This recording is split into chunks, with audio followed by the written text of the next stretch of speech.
তাহলে মন্ত্রী সব কাজ ঠিকঠাক ভাবে করে এসেছো, তাই তো? আগে মহারাজ, আমি কোন কাজটাকে করি না আপনি বলুন।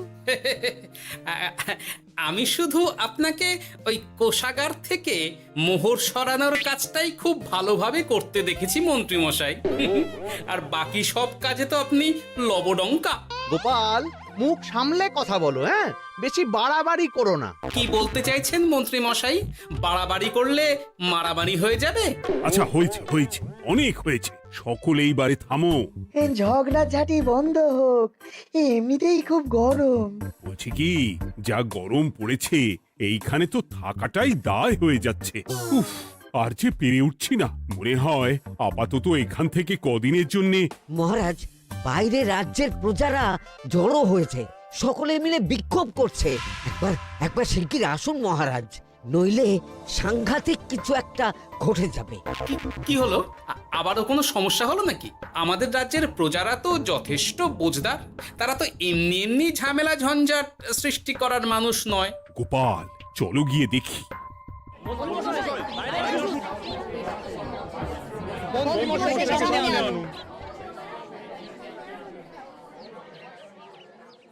কি ব্যাপার, তোমাদের কি সমস্যা হয়েছে? এইভাবে বিক্ষোভ করছো কেন?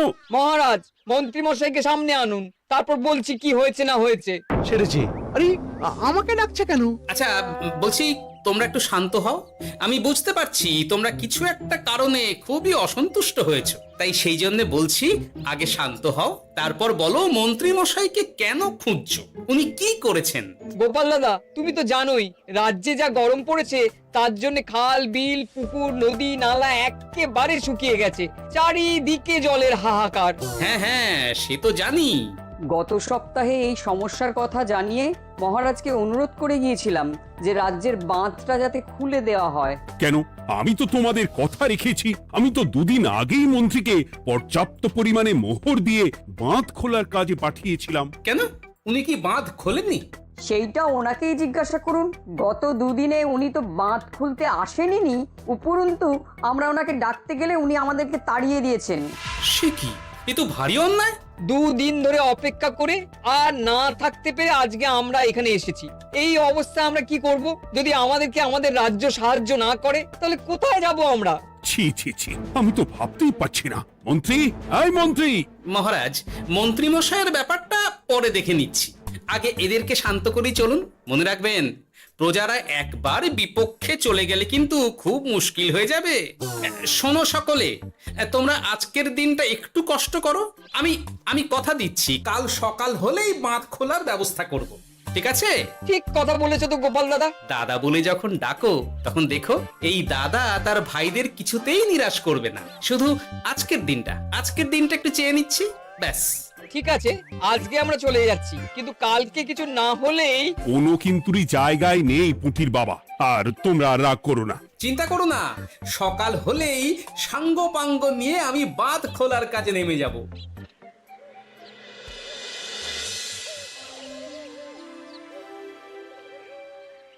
ছি ছি মন্ত্রী, তুমি এইভাবে আমায় মিথ্যে বললে? ভাবতেই পারছি না কি দরকার ছিল আমায় মিথ্যে আশ্বাস দিয়ে প্রজাদের সামনে নাক কান কাটার। মুখে কুলুপ কেন? উত্তর দাও। না, মানে আমার শরীরটা ঠিক ভালো ছিল না, তাই বাড়ি থেকে বেরোতে পারিনি। বলছি কি, শরীর খারাপ থাকলে রাজসভায় খবর দিতে পারতেন, আমরা কেউ দায়িত্বটা পালন করতাম, কি আছে? সমস্ত মোহরগুলো ত্যাগস্থ করে ঘাপটি মারলেন ঘরে। ছি ছি, জানাই আপনাকে ধিক্কার। সকলে মিলে করো প্রতিবাদের চিৎকার। মন্ত্রী মশাই, ছি ছি ছি ছি ছি ছি। মহারাজ, আপনি এক্ষুনি মন্ত্রী মশাইকে কদিনের জন্য সভা থেকে বহিষ্কৃত করুন। সে তো করবই, তবে তার আগে আমি চাই কালকে যখন বাঁধ খুলতে তোমরা নামবে, তখন সেই কাজে কোনো লোক নিয়োগ না করে মন্ত্রীকেই বাঁধ খুলতে নামাবে। মহারাজ, এ কেমন বিচার আপনার? আমি না রাজ্যের মন্ত্রী। মন্ত্রী না ষড়যন্ত্রী। মন্ত্রী মশাই, তাহলে কালকের জন্য প্রস্তুত থাকুন। মহারাজের বাঁধ খোলার জন্য সকল মোহর তো আগেই আত্মসাৎ করেছেন, এবার শুধু কাজে নেমে পড়বেন, কেমন?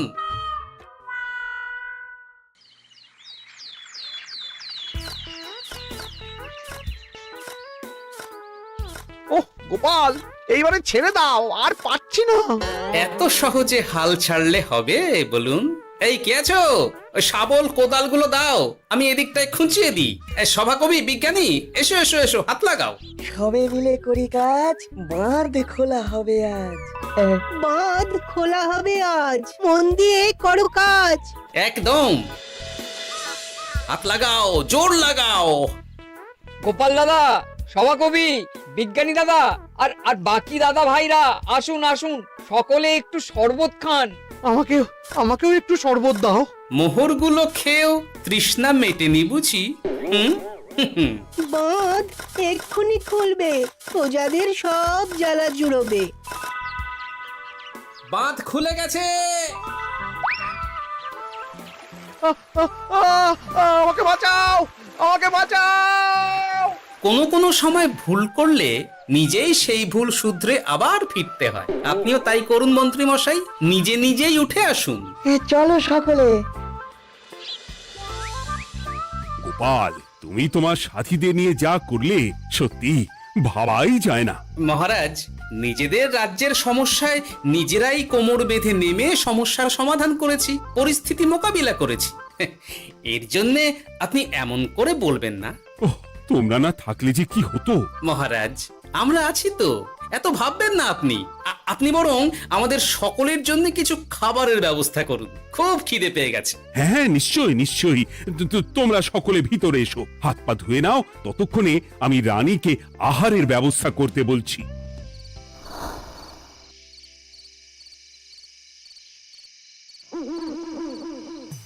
ওমা গো, ওমা বাঁচাও, কি শরীর খারাপ, তাই না লাগছে গো।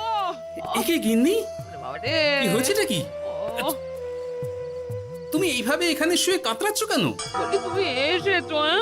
হ্যাঁ, এই তো আমি চলে এসেছি। কি হয়েছে গিন্নি? তোমার কোথায় কষ্ট হচ্ছে? গরমে হাঁসফাঁস করছি গো, পারছি না।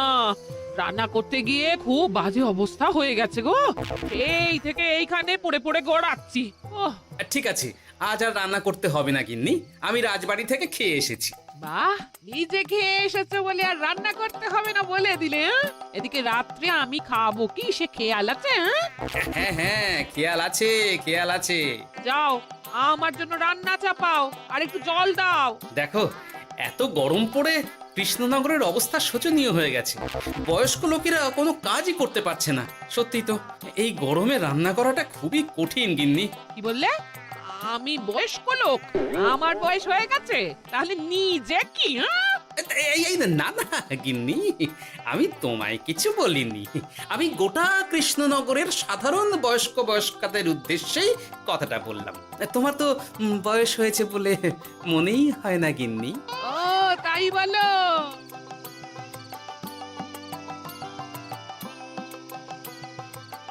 নাও গিন্নি, জল নাও। আজ না হয় আমি রান্না করব। হে ভগবান, মুখের একটু লাগাম দাও। এইভাবে যখন তখন সত্যি কথা বলিও না।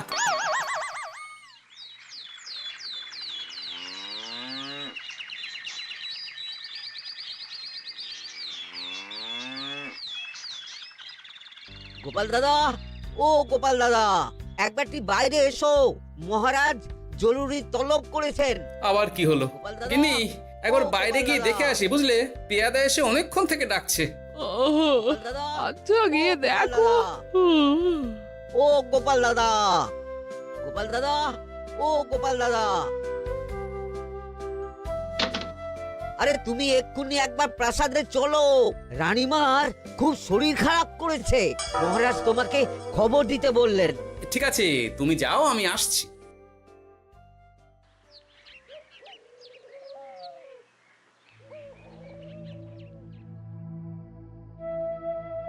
গোপাল, কি হবে বলো তো? রানী তো দুমদাম করে ব্যারামে পড়ে না। মহারাজ, ভয় পাবেন না, আমরা আছি তো। বৈদ্যকে পরীক্ষা করতে দিন, দেখি সে কি বলে। মহারাজ, অতিরিক্ত গরমের জন্য শরীরটা খারাপ হয়েছে। আসলে উনি এই তীব্র দাবদাহ নিতে পারেননি।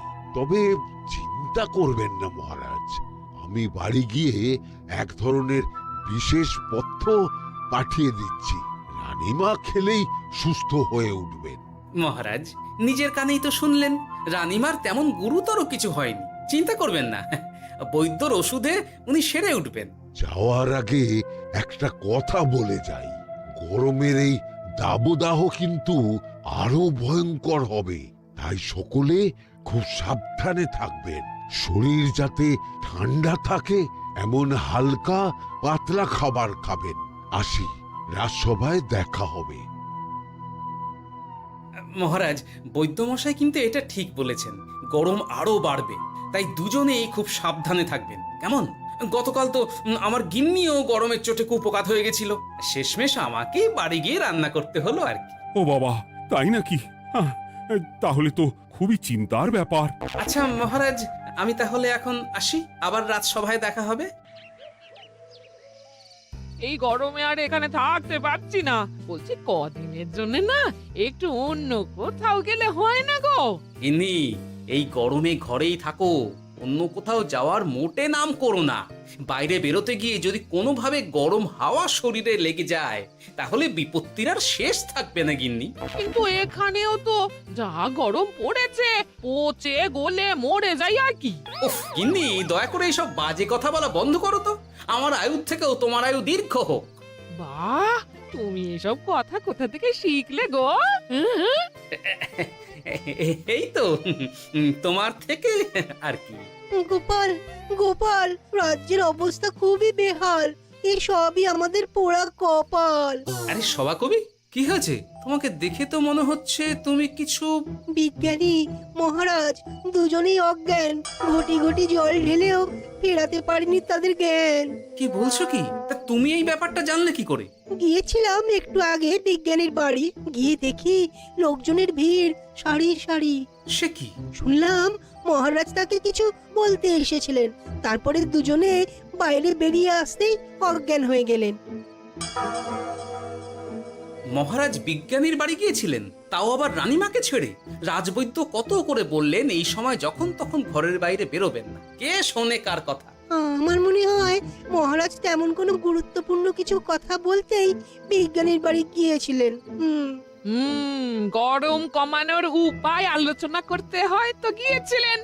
আমাদের মহারাজ তো নিজের চোখেই দেখেছেন এই তীব্র গরমের চোটে রাজ্যের কি অবস্থা, কি অবস্থা। ঠিক বলেছো গিন্নি, আমার এই কথাটা তো মাথাতেই আসেনি। ধন্যবাদ গিন্নি, অসংখ্য ধন্যবাদ তোমায়। আমায় পরে ধন্যবাদ জানিও। হ্যাঁ, এখন আর দেরি না করে বৈদ্য মশাইকে সঙ্গে নিয়ে বিজ্ঞানী মশাইয়ের বাড়ি যাও। হ্যাঁ,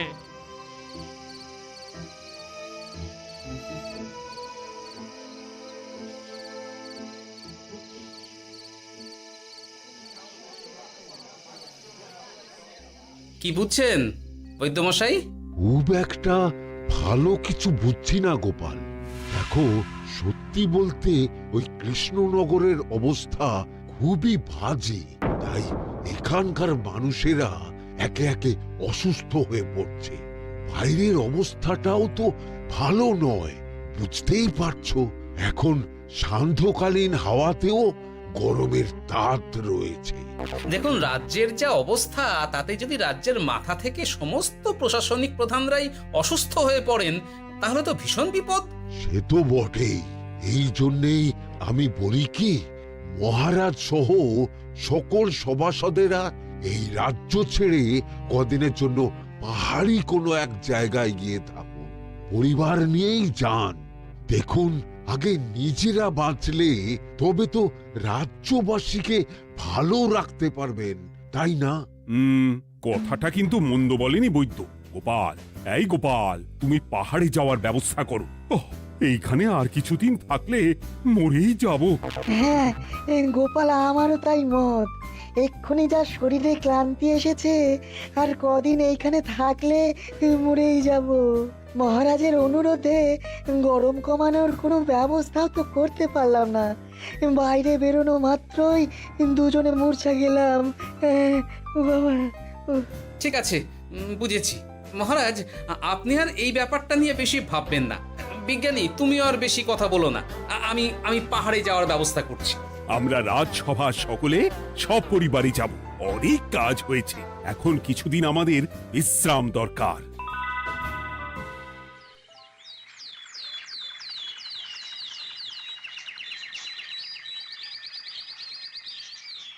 এ কি গোপাল, মন্ত্রীকেও তুমি আমাদের সঙ্গে নিয়ে যাচ্ছ? আহ, তুমি কি সব ভুলে গেছো? মহারাজ, আপনি খামোখা উত্তেজিত হবেন না। আপনার শরীরটা কিন্তু ভালো নেই। আর মহারাজ, আপনার রাজ্যে বাস করে আপনার থেকেই শিখেছি বিপদের দিনে পরম শত্রুকেও দূরে ঠেলতে নেই। গোপাল এটা ঠিক কথাই বলেছে। যতই হোক, উনি তো আমাদের মন্ত্রী, তাই এই বিপদের দিনে ওনাকে ফেলে যায় কি করে বলুন তো? সত্যি গোপাল, তোমার তুলনা নেই। ঠং, সবই নাম কেনার চেষ্টা। গোপাল, চলো এইবারে রওনা দিই। বলছি, খাবার দাবার আর জলের কলসিগুলো উঠেছো তো?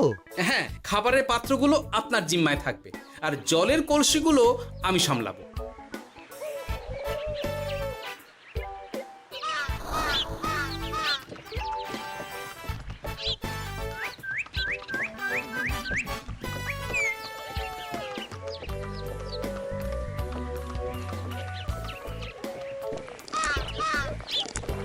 কি গো, তুমি খাবার ছেড়ে শুধুই জল খাচ্ছ?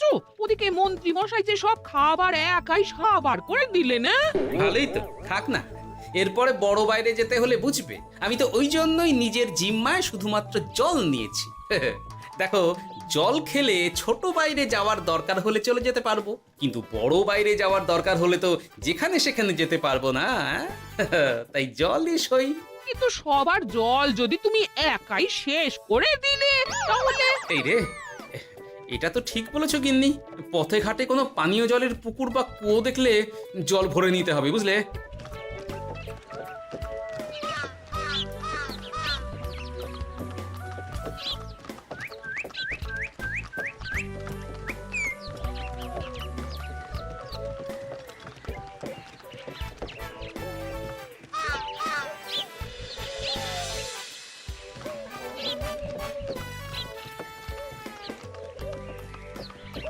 সকলে আসুন। দেখুন দেখুন, মহারাজ আবার মূর্ছা গিয়েছেন। আসুন। সে কি, কৃষ্ণনগর পেরিয়ে এসেছি, এখন এই অচেনা অজানা জায়গায় এসে মূর্ছা গেলেন? গিনি, চলো তো শিগগির গিয়ে দেখি। কেউ ঘাবড়াবেন না, মহারাজের শরীরটা আসলে খুব দুর্বল ছিল তো, তাই মূর্ছা গিয়েছেন। তবে চিন্তার কিছু নেই, আমি এক ধরনের পথ্য দিচ্ছি, এটা খেলেই উনি আবার সুস্থ হয়ে যাবেন। ঠিক আছে বৈদ্য মশাই, আপনি তাহলে যত তাড়াতাড়ি সম্ভব পথ্যটা তৈরি করুন। হ্যাঁ, আমার এই পথ্যটা তৈরি করার জন্যে একটু জলের প্রয়োজন। একটু জলের ব্যবস্থা করুন তো। এ মা, বলি গাড়িতে যে এক ফোঁটাও জল নেই গো, কি হবে? এই গোপাল, তুমি একাই সব জল খেয়ে বসে আছো? হ্যাঁ গোপাল, এখন এসব বাদ দাও, চলো একটু জলের ব্যবস্থা করি। হ্যাঁ, খানাখন্দ, খাল, বিল, নদী, সমুদ্র, যেখান থেকে পারো জল নিয়ে এসো। জল ছাড়া এই পথ্য বানানো অসম্ভব। গোপাল, এ কি করা যায় বলো? দাঁড়াও, আমি একটু ছোট বাইরে থেকে ঘুরে আসছি। হ্যাঁ, খুব জোরে বেগ আসছে, ত্যাগ না করতে পারলে বুদ্ধি খুলবে না।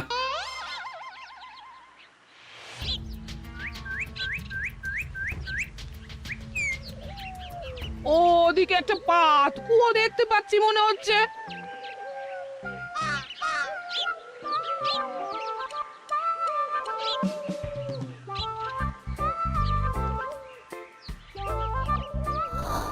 জল কোথা থেকে পাবো? তবে কি জলের অভাবে আজকে মহারাজ সুস্থ হতে পারবেন না? রানীমা, ব্যাকুল হবেন না, আমি আছি তো। আমি থাকতে কিচ্ছু অঘটন ঘটবে না। সকলে শুনুন, বিশেষত মহিলাদের বলছি, আপনারা সকলে নিজেদের কাছে যত শাড়ি আছে সেই প্রত্যেকটা শাড়ি আমাকে দিন। আমি শাড়ি জুড়ে জুড়ে লম্বা রশ্মি বানাবো, তারপর সেই রশ্মিতে বালতি ঝুলিয়ে জল তুলব। দয়া করে কেউ দেরি করবেন না।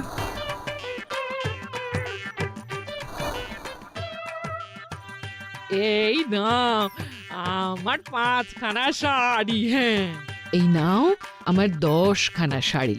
আমি বাবা আমার লতা পাতা মিনি করা শাড়িগুলো দেব না।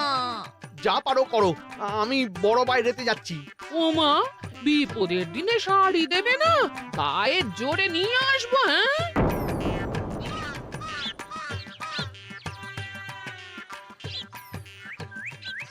এ বাবা, এখনো কিছুটা কাপড় লাগবে তো। যা গভীর পাতকুয়া, সবার সব শাড়ি তো কাজে লাগিয়ে দিয়েছি, এখন কি হবে?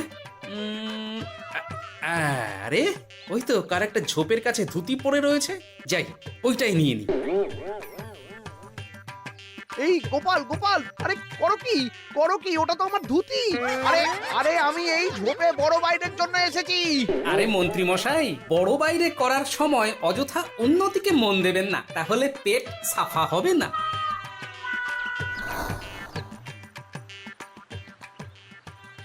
গোপাল, তুমি ছিলে বলে এই যাত্রাতে রক্ষা পেলাম। ভগবান তোমাদের অনেক অনেক মঙ্গল করুক। এই দেখো না, ওরা না আমার লতা পাতা আঁকা শাড়িগুলো নিয়ে নিয়েছে।